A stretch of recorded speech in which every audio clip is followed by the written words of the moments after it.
Hello viewers, నేనైతే ఇప్పుడు సరికొత్త రెసిపీతో మీ ముందుకు వచ్చాను. అది సొరకాయ కర్రీ. దానికి కావాల్సింది ఏంటంటే పచ్చిమిర్చి, ఆనియన్, 2-3 వెల్లుల్లి రెబ్బలు, ఒక చిన్న అల్లం ముక్క, అలాగే కొంచెం కొబ్బరి ముక్కలు తీసుకున్నాను.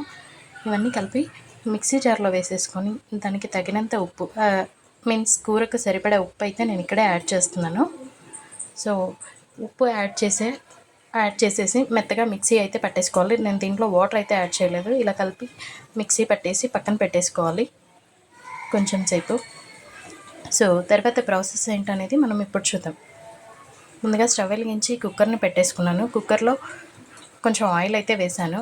కూరకు సరిపడా ఆయిల్ వేసేసి ఆవాలు జీలకర్ర అయితే వేసాను. ఆవాలు జీలకర్ర అనేది కొంచెం చిటపటలాడాలి. అవి చిటపటలాడితేనే మనకు టేస్ట్ అయితే చాలా బాగుంటుందన్నమాట. అలాగే కరివేపాకు, కొత్తిమీర ఇవైతే వేసేసుకున్నాను. ఈ కరివేపాకు, కొత్తిమీర అనేది కొంచెం పచ్చివాసన పోయే వరకు కొంచెం వేయించుకోవాలి. అలా వేయించుకుంటేనే టేస్ట్ చాలా బాగుంటుందన్నమాట. పచ్చి పచ్చిగా తగలకుండా చాలా బాగుంటుంది. చూడండి, అవి కొంచెం క్రిస్పీ అయ్యేదాకా వెయిట్ చేద్దాం.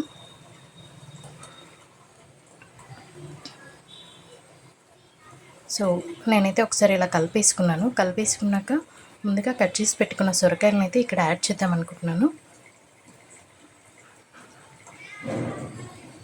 సో చూడండి, నేనైతే ముందు కట్ చేసి పెట్టుకున్నాను అనమాట సొరకాయని.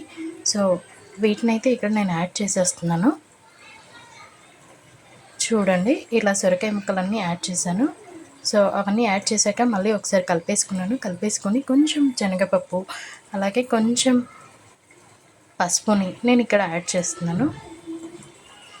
సో ఇవన్నీ యాడ్ చేసి మళ్ళీ ఒకసారి కలిపేసుకొని ముందుగా సిద్ధం చేసుకొని పెట్టుకున్నాం కదా పేస్ట్, ఆ పేస్ట్ని అయితే నేను ఇక్కడ యాడ్ చేస్తున్నాను. అలాగే ఆ పేస్ట్ అంతా వేసిన తర్వాత అదే మిక్సీ జార్లో కొంచెం వాటర్ కానీ కొంచెం పాలు కానీ పోసేసుకొని కూరలో పోసేసుకుందాము. సో ఇలా పోసేసుకొని ఒకసారి కలిపేసుకొని మూత పెట్టేసి 2 విజిల్స్ వచ్చే వరకు వెయిట్ చేద్దాం. 2 విజిల్స్ వచ్చాక కర్రీ అనేది ఈ విధంగా రెడీ అయిపోయింది. సో చూడండి, ఎంత కలర్ఫుల్గా ఉంది. టేస్ట్ అయితే చాలా బాగుంటుందండి. కర్రీ చపాతీలో కానీ రైస్లో కానీ తీసుకుంటే చాలా చాలా బాగుంటుంది. మా ఇంట్లో అయితే ఇష్టంగా తింటారు. మీరు కూడా ఇలాంటి రెసిపీస్ని ట్రై చేసి చెప్పండి ఎలా ఉంది అనేది.